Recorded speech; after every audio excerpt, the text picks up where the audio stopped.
On the morning of April 13, 2019, Park Ranger David Yazzie began his shift at 6:15 a.m. with a routine patrol of the Mather Point parking area. The sun had been up for less than an hour, and the lot was mostly empty. A handful of vehicles belonging to early hikers and photographers hoping to catch the canyon in the soft light of dawn. Yazzie had worked at Grand Canyon National Park for 11 years. He knew which cars belonged to staff, which belonged to overnight campers, and which had simply been left too long. The silver 2016 Honda CR-V caught his attention immediately. It was parked in the eastern section of the lot near the trailhead for the Rim Trail. Yazzie had noticed it the previous evening during his final round, just before sunset. At the time, he assumed the owner was finishing a late hike. Now, 12 hours later, the car remained in the exact same position, unmoved, covered in a thin layer of dust carried by overnight winds. He ran the plates through dispatch. The vehicle was registered to Laura Ann Miller, age 39, of Phoenix, Arizona. No alerts, no flags, no prior incidents. A clean record. Yazzie approached the car and looked through the windows. A canvas tote bag sat on the passenger seat, a water bottle in the cup holder, half full. On the back seat, folded neatly, was a child's jacket, bright red, size small, with a cartoon dinosaur on the left breast pocket. The doors were locked. No signs of forced entry. No signs of disturbance. He called it in at 6:47 a.m. Within 90 minutes, park security had accessed the surveillance footage from the Mather Point visitor area. The system covered the parking lot, the main walkway to the overlook, and portions of the Rim Trail near the visitor center. Coverage was limited. The canyon's south rim stretched for miles, and cameras only captured a fraction of it. The footage from April 12th showed the silver Honda arriving at 2:31 p.m. A woman exited from the driver's side. She was white, medium build, with shoulder-length brown hair pulled into a loose ponytail. She wore a gray fleece jacket, jeans, and hiking boots. A moment later, a boy climbed out from the rear passenger door. He was small, thin, wearing a dark blue t-shirt and shorts. He carried a small backpack, green with reflective strips. The woman opened the trunk, retrieved a day pack of her own, and locked the vehicle. She took the boy's hand. Together, they walked toward the Rim Trail. The timestamp read 2:47 p.m. No camera recorded them returning. The Rim Trail is a paved, relatively flat path that runs along the edge of the South Rim for approximately 13 miles, connecting various overlooks, shuttle stops, and visitor facilities. The section near Mather Point is one of the most trafficked areas in the park. Wide, accessible, lined with guardrails and safety signage. It is not considered dangerous. Rangers reviewed footage from every camera along the trail within a 2-mile radius of the parking lot. Laura and Ethan Miller appeared on 3 of them, walking east, away from the visitor center, at 2:52 p.m., 3:04 p.m., and 3:11 p.m. In each clip, they walked side by side, unhurried. At one point, the boy appeared to be pointing at something in the distance. The woman leaned down to look. After 3:11 p.m., they did not appear on any camera again. The trail they were walking is a loop. Every path along that section leads back to the same parking area, the same visitor center, the same cluster of facilities. There is no exit that bypasses the cameras entirely, unless a person leaves the trail. By 9:30 a.m. on April 13th, park officials had initiated a missing persons protocol. The case was assigned to the National Park Service Investigative Services Branch and coordinated with the Coconino County Sheriff's Office. Laura and Ethan Miller had walked into the Grand Canyon and had not walked out. The contents of the Honda were cataloged that afternoon. In the tote bag, a paperback novel, a granola bar, a tube of sunscreen, a phone charger, and a receipt from a gas station in Williams, Arizona, dated April 12, 8:14 a.m. In the glove compartment, registration, insurance documents, a parking pass for a Phoenix office building. In the back seat, the red jacket, a stuffed animal, a small gray elephant with a worn ear, and a child's drawing on folded notebook paper. The drawing showed 2 stick figures standing next to a large brown shape. Above the shape, in uneven letters, was written, "The Grand Canyon." The water bottle in the cup holder was tested and confirmed to contain only water. There was no phone in the vehicle, no wallet, no identification. Laura Miller had taken those with her. David Yazzie was interviewed by investigators that evening. "It was the jacket that got me," he recalls. "The red one. Kids don't usually leave their jackets behind when they go hiking, especially not when the temperature's going to drop. I looked at that jacket and I knew something was wrong." He pauses. "You see a lot of things working out here. People make mistakes. They underestimate the terrain, the heat, the distance. But this felt different. That car, sitting there all night with everything still inside, it felt like they were supposed to come back, like they meant to." By nightfall, on April 13th, search teams had been deployed along the Rim Trail and into the upper sections of the Bright Angel and South Kaibab corridors. Helicopters equipped with thermal imaging flew over the canyon's edge until darkness made further flights unsafe. They found nothing. The last confirmed image of Laura and Ethan Miller remained the footage from 3:11 p.m. A mother and son walking east along a paved trail, the canyon stretching out beside them, vast and indifferent, swallowing the afternoon light. Laura Ann Miller was born in Flagstaff, Arizona in 1979, the second of 3 children. Her father worked for the Forest Service. Her mother taught elementary school in a town 40 miles south of the city. She grew up surrounded by open land, by pine forests and red rock, by the particular silence of the high desert. She left for Phoenix at 22, following a boyfriend who didn't last and a job that did. By 25, she was working as an administrative assistant at a mid-sized logistics company in Tempe. By 30, she had been promoted to office manager, a position she would hold for the next 9 years. Colleagues described her as competent, organized, and private. She was the person who remembered birthdays, who kept the supply closet stocked, who noticed when someone was having a hard day and left a cup of coffee on their desk without comment. She did not socialize much outside of work. She didn't talk about her personal life. In 2008, she married Kevin Miller, a sales representative for a medical equipment company. They had met at a friend's wedding in Scottsdale. He was charming, talkative, good at filling silences. She was steady, patient, good at listening. For a while, the balance worked. Ethan James Miller was born on March 3, 2009. He was a quiet baby who became a quieter child, watchful, serious, prone to long stretches of concentration. He collected rocks and fossils. He memorized dinosaur names the way other children memorize sports statistics. His favorite book was a worn paperback about prehistoric life that his mother had found at a library sale. The marriage began to fracture in 2016. Colleagues noticed that Laura seemed tired, distracted. She stopped attending office gatherings. She lost weight. When asked if everything was okay, she would smile and change the subject. Kevin Miller filed for divorce in October 2018. The proceedings were finalized in January 2019. Laura received primary custody of Ethan. Kevin was granted visitation every other weekend and 1 evening per week. According to court documents, the divorce was classified as dissolution without dispute. No allegations of abuse, no contested assets, no custody battle. 2 people who had simply stopped being able to live together. But those who knew Laura described a different picture. "She was devastated," says Rachel Thornton, a co-worker and one of Laura's few close friends. "Not because she wanted to stay married. I think she knew it was over long before he filed. But because of Ethan. She was terrified of what it would do to him. She kept saying, 'He's so sensitive. He doesn't understand why his dad isn't there anymore.'" Thornton recalls a conversation from February 2019, 2 months before the trip. "She told me she wanted to take Ethan somewhere special, just the 2 of them. She said she needed to show him that things could still be good, that they could still have adventures together."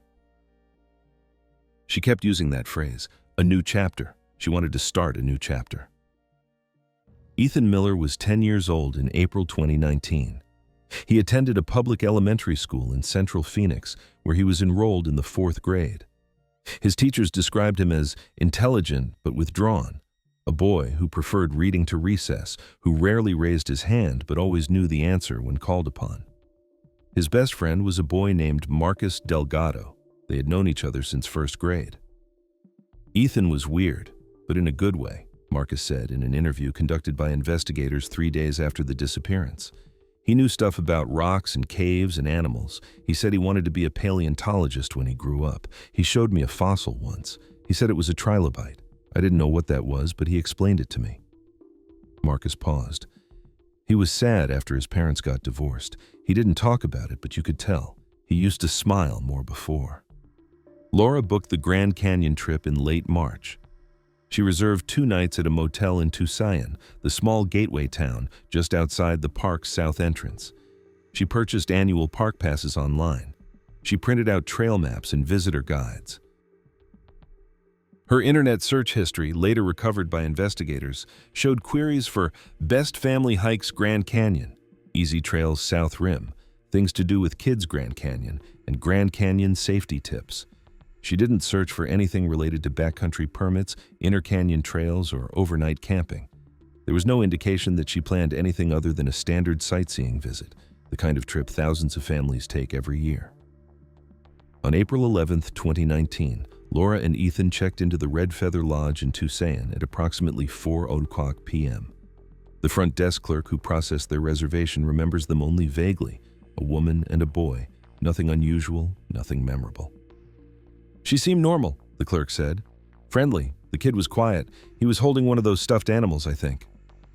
They ate dinner at a pizza restaurant across the street from the motel. The server who took their order recalls that the boy ordered macaroni and cheese and barely touched it. The woman ate a salad and drank 2 glasses of white wine. "She looked tired," the server said, "but not unhappy. She kept looking at the kid like she was trying to memorize his face." On the morning of April 12th, Laura and Ethan checked out of the motel at 9:45 a.m. The front desk clerk noted that Laura asked for directions to Mather Point and inquired about the weather forecast. She wanted to know if it was going to rain, the clerk recalls. "I told her it was supposed to be clear all day, maybe some wind in the afternoon. She thanked me and left." They drove the 7 miles to the park entrance, paid the entry fee, and continued to the Mather Point parking area. At 2:31 p.m., they pulled into a space in the eastern section of the lot. At 2:47 p.m., they walked toward the Rim Trail. By 3:11 p.m., they had disappeared from every camera in the park. Kevin Miller was in San Diego on April 12th attending a medical equipment conference. He had spoken to Ethan by phone the previous evening, a brief conversation, homework, the trip, a promise to bring back a souvenir. "He sounded fine," Kevin said in a statement to investigators. "He was excited about seeing the canyon. He asked if we could go back together sometime, the 3 of us. I didn't know what to say to that." He paused. "I should have said yes. I should have just said yes." Rachel Thornton was the last person to speak with Laura before the trip. They texted on the morning of April 11th as Laura was packing the car. The final message, sent at 10:17 a.m., read, "Heading out now. Ethan is already asking if we can see fossils. Wish me luck." Thornton replied, "Have the best time. Send pics." Laura never responded. The reconstruction of Laura and Ethan Miller's final day began within hours of the missing persons report. Investigators compiled surveillance footage, credit card transactions, witness statements, and cell phone records to build a timeline of their movements. What emerged was a picture of an ordinary morning that ended in silence. At 8:14 a.m. on April 12th, Laura Miller purchased gas at a Chevron station in Williams, Arizona, approximately 60 miles south of the Grand Canyon. The receipt, found later in her tote bag, showed a total of $42,017, fuel, and 2 bottles of water. Security footage from the station captured her pumping gas while Ethan remained in the car, his face pressed against the window, watching the trucks pass on the highway. They arrived at the park's south entrance at approximately 9:50 a.m. The entry booth attendant processed their annual pass and handed them a park map. She does not remember the interaction. Between 10:00 a.m. and 2:30 p.m., there are gaps in the timeline. No credit card transactions, no surveillance footage, no confirmed sightings. Investigators believe they spent this period at one or more of the developed overlooks along Hermit Road, a 7-mile scenic drive west of Grand Canyon Village that offers access to 9 viewpoints. The road is served by a free shuttle during peak season. Private vehicles are not permitted. Laura and Ethan likely parked at the village and took the shuttle, though no driver or passenger has confirmed seeing them. A family from Minnesota reported a possible sighting at Hopi Point, one of the most popular overlooks on the route. The father, James Lindqvist, recalls seeing a woman and a boy standing near the railing around midday. The boy was looking through one of those coin-operated viewfinders. Linkvist said. The woman was standing behind him with her hand on his shoulder. I remember because my daughter wanted to use the viewfinder too, and we had to wait. He was shown photographs of Laura and Ethan. It could have been them, he said. I'm not certain. There were a lot of people that day. At 2:31 p.m., the silver Honda CR-V entered the Mather Point parking lot. This is confirmed by surveillance footage.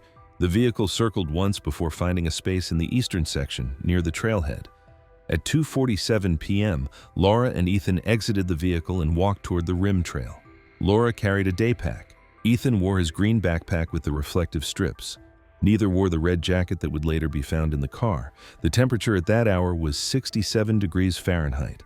Wind speed was 12 miles per hour, gusting to 18. Visibility was excellent. The rim trail at Mather Point is one of the most photographed locations in the national park system. On any given afternoon, hundreds of visitors walk the paved path, pausing at overlooks, posing for pictures, reading interpretive signs about geology and history. Laura and Ethan were captured on 3 separate cameras as they walked east along the trail. At 2:52 p.m., they passed a camera near the Mather Point Amphitheater.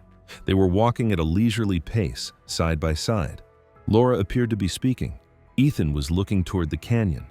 At 3:04 p.m., they appeared on a camera near the Yavapai Geology Museum, approximately half a mile east of their starting point. Ethan had stopped to examine something on the ground, a rock perhaps, or an insect. Laura stood beside him, waiting.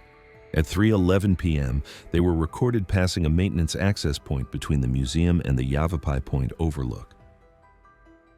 In this final footage, Ethan was pointing at something in the distance. Laura leaned down, following his gaze, then they walked out of frame, heading east. They were never seen on camera again. Investigators focused their attention on the section of trail between Yavapai Point and Pipe Creek Vista, a stretch of approximately 1.5 miles. This segment is less developed than the western portions of the trail. The pavement narrows, guardrails become intermittent, the crowds thin. At several points along this stretch, unofficial paths branch off from the main trail, some leading to informal overlooks, others to restricted maintenance areas, others simply fading into the rocky terrain. These paths are not marked on visitor maps, they are not maintained, they are not recommended, but people take them anyway.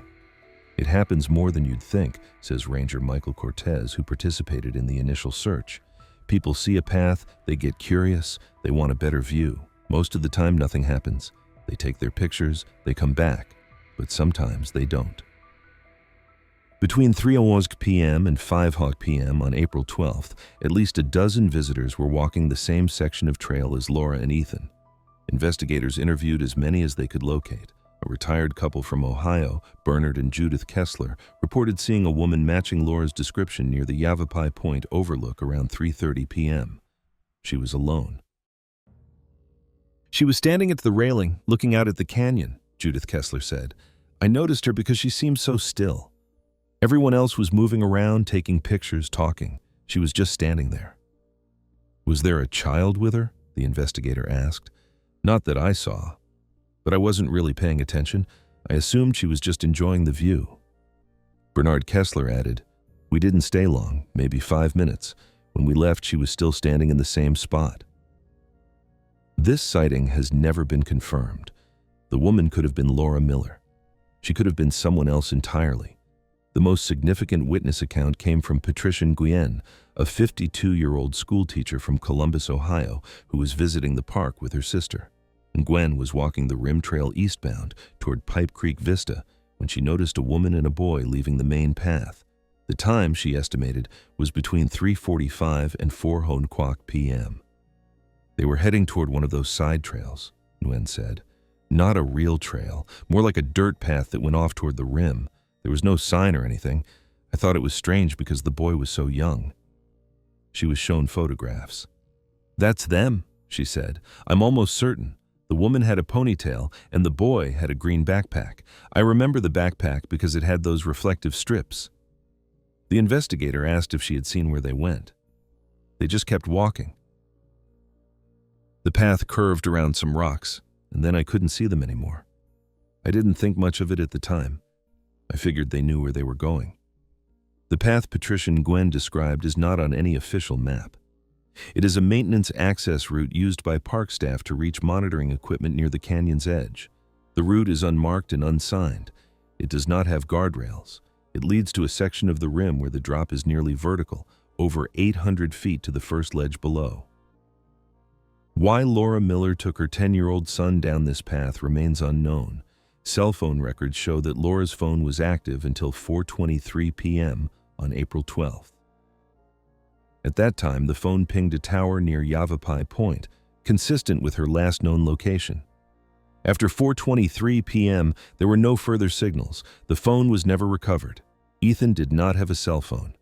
The sun set over the Grand Canyon at 7:02 p.m. on April 12, 2019.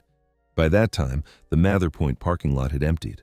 The silver Honda sat alone in the eastern section, dust settling on its hood, the red jacket still folded on the back seat. No one had reported Laura or Ethan missing. No one knew they were gone. The official search for Laura and Ethan Miller began at 10:15 a.m. on April 13, 2019, approximately 19 hours after they were last seen on camera. The National Park Service deployed its initial response team within 40 minutes of Ranger Yazzy's report.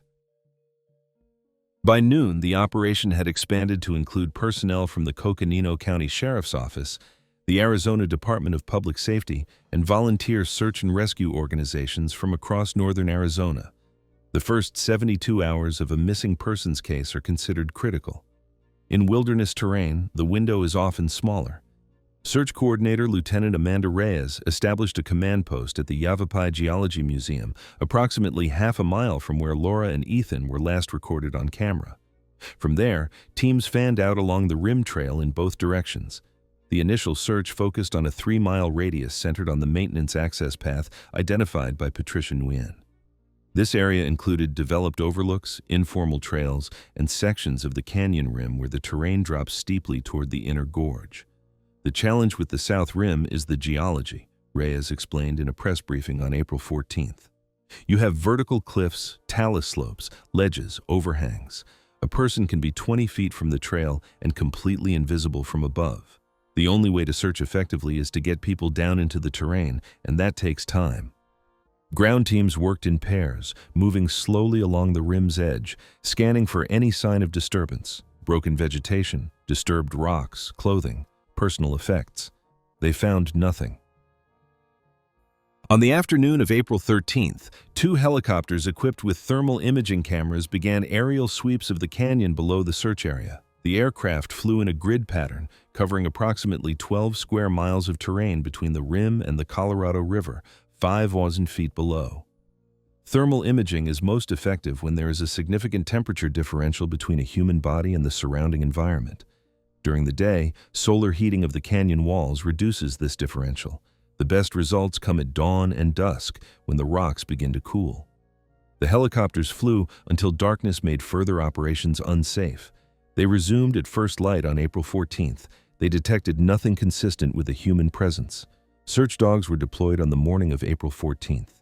3 canine units, 2 trained in tracking, 1 trained in cadaver detection, were brought to the maintenance access path where Nguyen had last seen Laura and Ethan. The tracking dogs picked up a scent almost immediately. They followed it east along the unofficial path for approximately 400 yards, then stopped at a rocky outcropping overlooking the canyon. The scent trail ended there. The dogs were definitive, said handler Robert Salinas. They tracked to that point and wouldn't go any further. There was nowhere else to go. The ground just drops away. The cadaver dog showed no alert at that location or anywhere else along the search perimeter. Investigators examined the outcropping where the scent trail ended. It was a flat section of limestone approximately 15 feet wide, jutting out over the canyon's edge. There were no guardrails, no warning signs, no indication that visitors were prohibited from the area. The drop from the outcropping was measured at 847 feet to the first visible ledge, a narrow shelf of rock barely wide enough to hold a human body. Below that, the cliff continued for another 600 feet before reaching a talus slope that descended into the inner canyon. Crime scene technicians photographed the area and collected soil samples. They found no blood, no fibers, no footprints in the rocky terrain. The stone was too hard to hold impressions. "It's like they walked to the edge and vanished," one investigator told a colleague. The comment was not included in any official report. On April 15th, search teams began rappelling down the cliff face below the outcropping. The operation required specialized equipment and personnel trained in technical rescue. Progress was slow. Each descent took hours and the terrain was unstable. The teams reached the first ledge by midday. It was empty. They continued lower, checking every accessible surface, every crevice, every shadow where a body might have come to rest. The canyon offered dozens of such places and revealed nothing.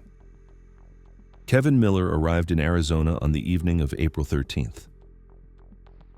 He had cut short his conference in San Diego and driven through the night, arriving at the park's south entrance just after 8:00 p.m. He was not permitted to join the search teams, but he remained at the command post throughout the operation, sleeping in his rental car, refusing offers of accommodation. Investigators interviewed him twice, once on the night of his arrival, once again on April 15th. He was cooperative, Lieutenant Reyes noted, answered every question, provided every piece of information we asked for, phone records, custody documents, details about the divorce. He wanted us to find them. That was obvious. Kevin Miller's alibi for April 12th was confirmed within hours. Hotel records, conference attendance logs, and credit card transactions placed him in San Diego from the morning of April 11th through the afternoon of April 13th. He was not a suspect. He was a father waiting to learn if his son was alive. On April 16th, the Coconino County Sheriff's Office held a press conference at the Grand Canyon Visitor Center. Sheriff Wayne Hartley addressed a crowd of reporters that had grown steadily since news of the disappearance reached national media. "We are conducting an extensive search operation involving over 60 personnel, aerial support, and canine units," Hartley said. "At this time, we have not located Laura or Ethan Miller. We are treating this as a missing persons case. We have no evidence of foul play." A reporter asked about the possibility of a fall. "The terrain in this area is extremely hazardous," Hartley replied. "Accidental falls do occur. We are investigating all possibilities." Another reporter asked about the maintenance path. Why were they there? Who had seen them? What were they doing in a restricted area? Hartley paused before answering. "We don't know why they left the main trail. We don't know what they intended to do. We only know where the evidence leads us, and right now it leads to the edge of that cliff." By April 17th, the intensive search phase was drawing to a close. Ground teams had covered every accessible area within a 5-mile radius. Helicopters had logged over 40 flight hours. Dogs had searched every trail, every overlook, every maintenance path in the sector. The decision to scale back operations was made on April 18th. Active searching would continue at reduced levels, but the command post was dismantled. Personnel were reassigned. The case transitioned from rescue to recovery. No one used the word hopeless. But the silence said enough. Kevin Miller remained in Arizona for another week. He drove the park roads alone, stopped at every overlook, stood at every railing. He was seen at the outcropping where the scent trail ended, staring down into the canyon as the sun set behind him. A ranger approached him on the evening of April 20th. "Sir, you can't be here after dark. It's not safe." Kevin didn't turn around. "My son is down there somewhere," he said. "And no one can tell me where?" The ranger waited. "I keep thinking he's going to call me. I keep checking my phone like he's going to call and tell me where he is, and I'll come get him. I know that's crazy. I know he doesn't have a phone, but I keep checking anyway." He was escorted back to the parking lot. He did not resist. On April 22nd, 10 days after the disappearance, the National Park Service issued an official statement. The search for Laura Ann Miller, 39, and Ethan James Miller, 10, has been scaled back following an extensive multi-agency operation. While active search efforts have been reduced, the investigation remains open. Anyone with information is encouraged to contact the National Park Service Investigative Services Branch. The statement did not mention the maintenance path. It did not mention the outcropping. It did not mention that 2 people had walked to the edge of the Grand Canyon and disappeared without a trace. It did not mention that in over a century of recorded history at the park, this was only the 3rd case in which a missing child's body had never been recovered. Patricia Nguyen returned to Ohio on April 14th, 2 days after her encounter on the Rim Trail. She had given her statement to investigators, provided her contact information, and answered every question they asked. She assumed her role in the story was over. It wasn't. In the weeks that followed, Nguyen found herself replaying the moment again and again. The woman with the ponytail, the boy with the green backpack, the unmarked path curving away toward the rim.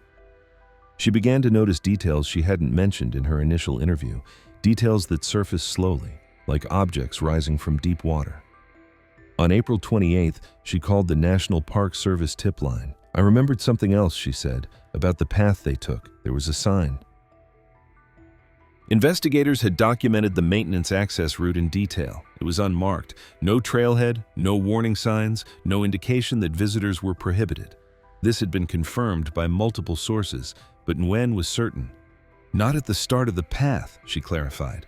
"Further back, maybe 50 yards from the main trail. I didn't see it when they were walking. I only noticed it afterward when I kept going east. It was a small metal sign, brown with white letters. I couldn't read what it said from where I was standing." A ranger was dispatched to the location the following day. The sign was found exactly where Nguyen described, a standard NPS marker partially obscured by vegetation, reading, "Authorized personnel only, no public access beyond this point." The sign was positioned facing east toward the main trail. Anyone approaching from the west, the direction Laura and Ethan had been walking, would not have seen it until they had already passed. This detail changed nothing about the investigation, but it raised a question that would persist long after the case went cold. Had Laura Miller known she was entering a restricted area? Or had she simply seen a path and followed it, unaware of where it led? Nguyen was interviewed again by phone on May 1st. This time the questions were more specific. When you saw them leaving the trail, how did they seem? Were they in a hurry? Did they appear lost? Nguyen considered the question. "They weren't rushing," she said. The woman was walking ahead, and the boy was a few steps behind her. He kept looking around, at the rocks, at the canyon, at everything, like he was taking it all in.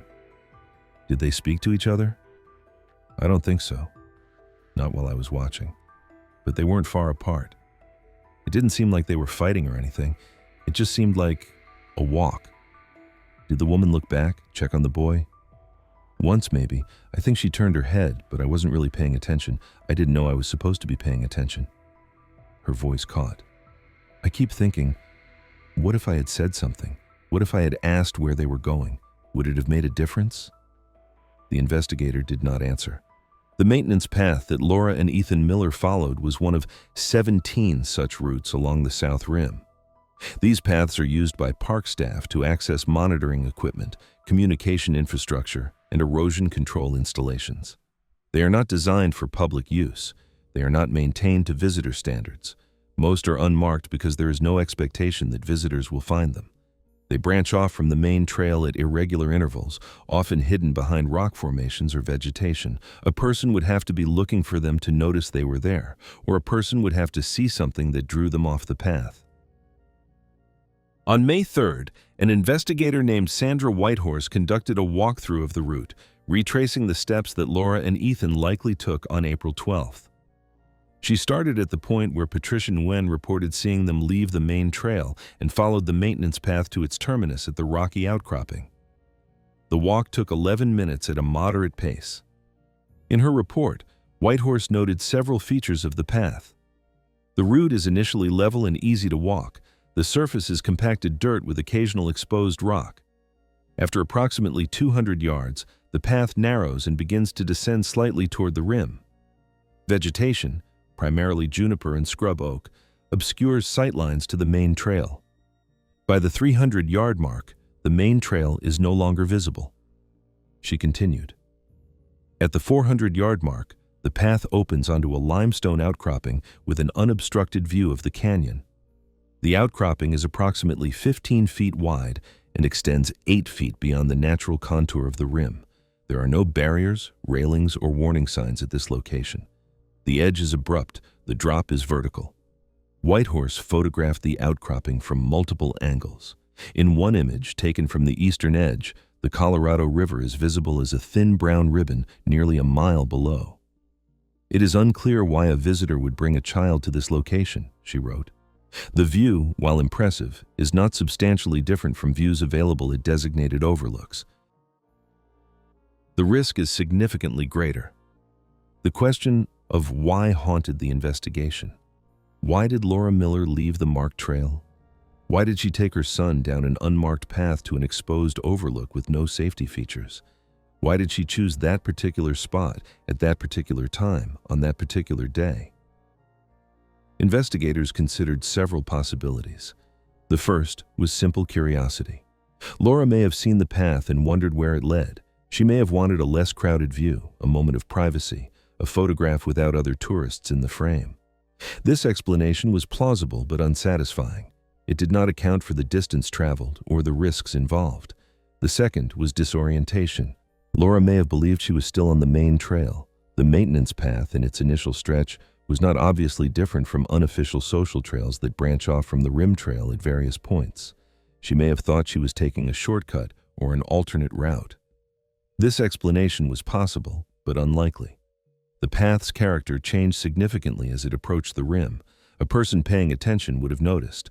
The third possibility was never stated directly in any official document, but it lingered in the margins of every interview, every report, every conversation among investigators. Maybe she knew exactly where she was going. Rachel Thornton was re-interviewed on May 5th. Investigators asked about Laura's state of mind in the weeks before the trip. Had she seemed depressed? Anxious? Had she ever mentioned thoughts of self-harm? No, Thornton said. Never. She was stressed about the divorce, about Ethan, about money, but she wasn't depressed. She was planning things. She was making lists. She bought new hiking boots for the trip. People who are planning to do something like that, they don't buy new hiking boots. She paused. Laura loved Ethan more than anything in the world. She would never hurt him. She would never. Investigators found no evidence of suicidal ideation in Laura's internet history, her text messages, her emails, or her medical records. Her therapist, whom she had seen 3 times following the divorce, described her as adjusting appropriately to a difficult life transition. The third possibility remained unconfirmed, but it was never fully dismissed. On May 6th, another witness came forward. His name was Harold Benton, a 68-year-old retired electrician from Tucson. He had been hiking the rim trail on April 12th and had only learned of the disappearance when he saw a news report 3 weeks later. Benton reported seeing a woman and a child on the maintenance path, but his account differed from Patricia Nguyen's in one significant detail. They weren't alone, he said.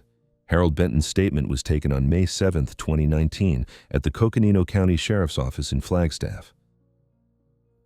He had been walking the rim trail eastbound on April 12th, heading toward Pipe Creek Vista. The time he estimated was between 4:00 and 4:30 p.m., later than Patricia Nguyen's sighting, possibly by as much as 30 minutes. I saw them from a distance, Benton said. A woman and a kid, maybe 100 yards ahead of me. They were off the main trail, walking on one of those dirt paths that go toward the edge. Can you describe them? The woman had brown hair pulled back. She was wearing a gray jacket or fleece, something like that. The kid was small, carrying a backpack, green, I think. The descriptions matched. You said they weren't alone. Benton nodded slowly. There was someone else on the path, behind them, maybe 20, 30 yards back. Can you describe this person? Not really. They were too far away. I couldn't tell if it was a man or a woman. Average height, average build, dark clothing, a jacket, maybe a hoodie.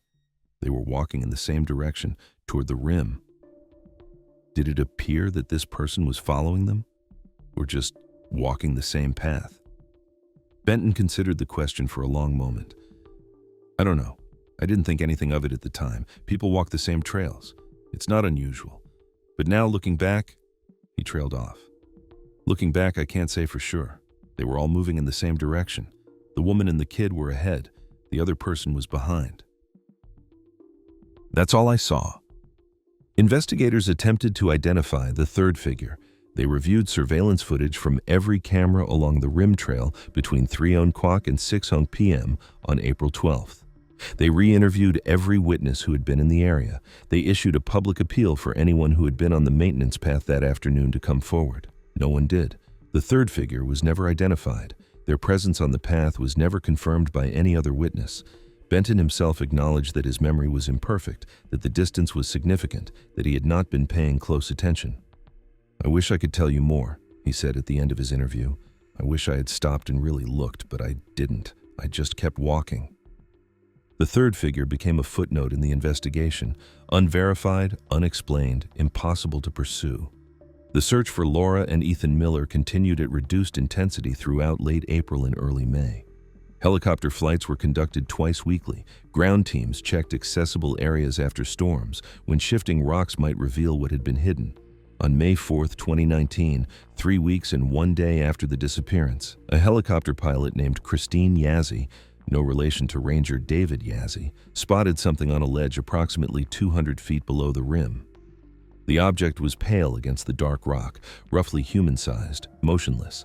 A technical rescue team was dispatched within the hour. 4 specialists rappelled down the cliff face, navigating loose rock and unstable terrain. The descent took nearly 2 hours. At 3:47 p.m., they reached the ledge. The body was lying face down, partially wedged between 2 boulders. It was a woman, wearing a gray fleece jacket, jeans, and hiking boots. Her brown hair had come loose from its ponytail and spread across the rock like a dark stain. The team photographed the scene before touching anything. They noted the position of the body, the condition of the clothing, the absence of any personal effects within visible range. Then they carefully turned her over. It was Laura Miller. The body was airlifted to the Coconino County Medical Examiner's office in Flagstaff. Autopsy results were completed on May 6th. Cause of death, multiple blunt force trauma consistent with a fall from significant height. Injuries included fractures to the skull, spine, pelvis, and multiple ribs. Death would have been nearly instantaneous. Time of death, estimated at 3 to 4 weeks prior to recovery, consistent with the date of disappearance. There were no defensive wounds on her hands or arms, no skin or tissue under her fingernails, no evidence of a struggle. The medical examiner noted one additional finding. Laura Miller's right ankle showed signs of a minor sprain, possibly sustained before the fall. The injury was not severe enough to prevent walking, but might have affected her balance or stability. It was impossible to determine when the sprain occurred or whether it had contributed to the fall. The discovery of Laura's body answered one question and raised a dozen others. If she had fallen from the outcropping where the scent trail ended, her body should have landed on the ledge directly below, a distance of approximately 847 feet. But she was found on a different ledge, 200 feet down, nearly 300 yards to the east of the expected impact zone. This discrepancy had 3 possible explanations. The first was that Laura had fallen from a different location than the one where the dogs lost her scent. Perhaps she had continued along the rim after reaching the outcropping, following an unofficial route that investigators had not identified. Perhaps she had fallen elsewhere, and the scent trail was a coincidence. The second was that her body had moved after the initial impact. The canyon's terrain was unstable. Rock slides and erosion were constant. A body that landed in one place could shift, roll, or be carried by debris to another location. The third explanation was the one no one wanted to consider. Perhaps she had not been alone when she fell. Kevin Miller was notified of the discovery on the evening of May 4th. He flew to Arizona the following morning and formally identified his wife's body at the medical examiner's office on May 6th. "It's her," he said. His voice was flat, emptied of everything. Then he asked the question that had no answer. "Where is my son?" The search for Ethan Miller intensified following the discovery of Laura's body. Investigators now had a reference point, a location, a trajectory, a radius of possibility. If Laura had fallen from the rim, Ethan might have fallen too. His body could be on another ledge, in a crevice, at the base of the cliff. Technical teams rappelled down the cliff face in a systematic grid pattern. Helicopters flew low over the talus slopes and inner canyon terrain. Dogs were brought to the ledge where Laura was found and asked to track from there. They found nothing.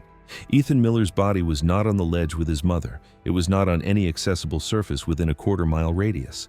It was not at the bottom of the cliff. It was not in the debris field. It was not anywhere. On May 15, 2019, the Coconino County Sheriff's Office held a press conference to announce the official findings. The body of Laura Ann Miller, age 39, has been recovered and positively identified, Sheriff Wayne Hartley said. The medical examiner has ruled her death an accident resulting from a fall. The search for her son, Ethan James Miller, age 10, is ongoing. A reporter asked about the discrepancy between where Laura was found and where she was expected to have fallen. "We are still analyzing the evidence," Hartley replied. "The terrain in this area is extremely complex. Bodies can move after impact due to rockfall, erosion, or other natural processes. We have no evidence to suggest foul play." Another reporter asked about Harold Benton's statement, the third figure on the path. Hartley paused. "We are aware of that report. We have not been able to corroborate it. At this time, we have no evidence that any other person was involved in this incident." The final question came from a local television reporter. "Sheriff, is there any possibility that Ethan Miller is still alive?" Hartley was silent for a long moment. "In my experience, when a child goes missing in this terrain and is not found within the first 72 hours, the likelihood of a positive outcome is extremely low. We are continuing to search. We have not given up hope. But I want to be honest with the family and with the public about what we are facing." He did not answer the question directly. He didn't have to. The search for Ethan Miller continued through May, June, and into the summer months. Teams returned to the canyon after every significant rainstorm, checking for newly exposed terrain, shifted rocks, anything that might have been uncovered by erosion. They found hiker trash, sun-bleached animal bones, a single hiking boot that belonged to no one in any missing persons database. They didn't find Ethan. By August 2019, the active search was formally suspended. The case remained open but inactive, a bureaucratic designation meaning that no new resources would be allocated unless new evidence emerged. None did. Kevin Miller held a memorial service for his wife and son on June 1, 2019, at a funeral home in Phoenix. The service was attended by approximately 80 people, family members, co-workers, neighbors, a few reporters who kept their distance. There was no casket for Ethan. There was nothing to bury. Kevin spoke briefly, his voice breaking several times. "Laura loved this state," he said. "She grew up here. She wanted Ethan to see it the way she saw it. The mountains, the desert, the canyon. She wanted to share that with him." He paused. "I don't know what happened out there. I don't know if I'll ever know. But I know she loved him. I know she would have done anything to protect him. Whatever happened, it wasn't because she didn't love him enough." He stepped away from the podium and did not speak publicly again. In the months that followed, theories about the disappearance circulated online and in true crime forums. Some were grounded in the known facts, others were not. The most common theory was the simplest. Laura and Ethan had fallen together, and Ethan's body had landed in an inaccessible location, a deep crevice, an underwater channel, a section of the inner canyon that rescue teams could not reach. The Grand Canyon contains hundreds of such places. Bodies have been lost there before and never recovered. A second theory held that Ethan had survived the initial incident and wandered away, disoriented or injured. Proponents of this theory pointed to cases of children surviving in wilderness conditions for days or even weeks. But the terrain offered no water, no shelter, no food. A 10-year-old boy, alone and possibly injured, would not have survived long. A third theory, whispered but persistent, suggested that Laura had taken her own life and Ethan's. Proponents noted the unmarked path, the isolated location, the lack of any clear reason to be there.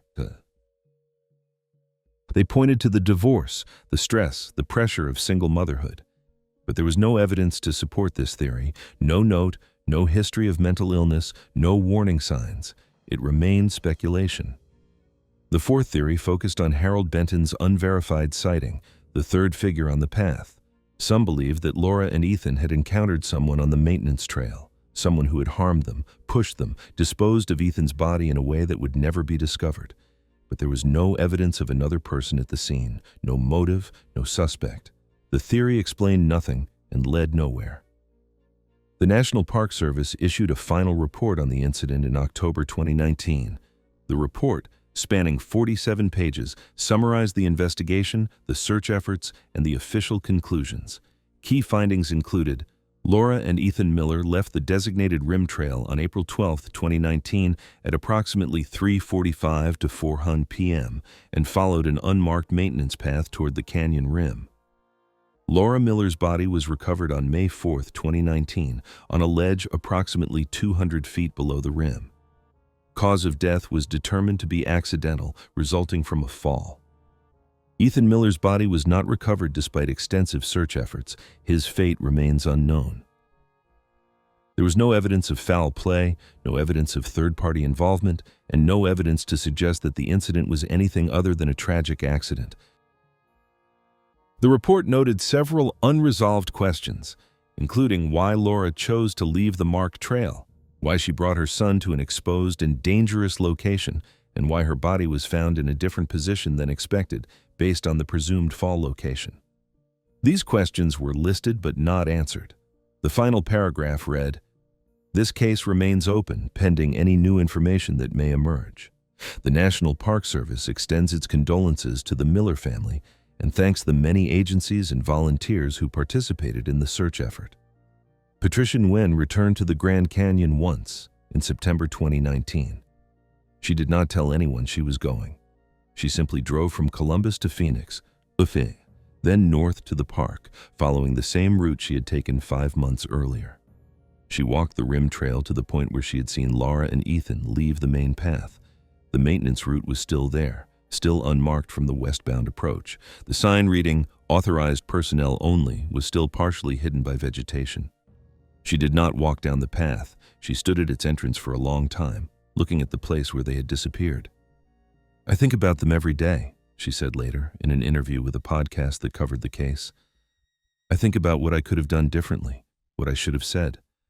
But the truth is, I didn't know. How could I have known?" She paused.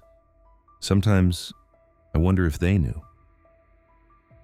If the mother knew where she was going, what was going to happen, or if it was just a walk that went wrong.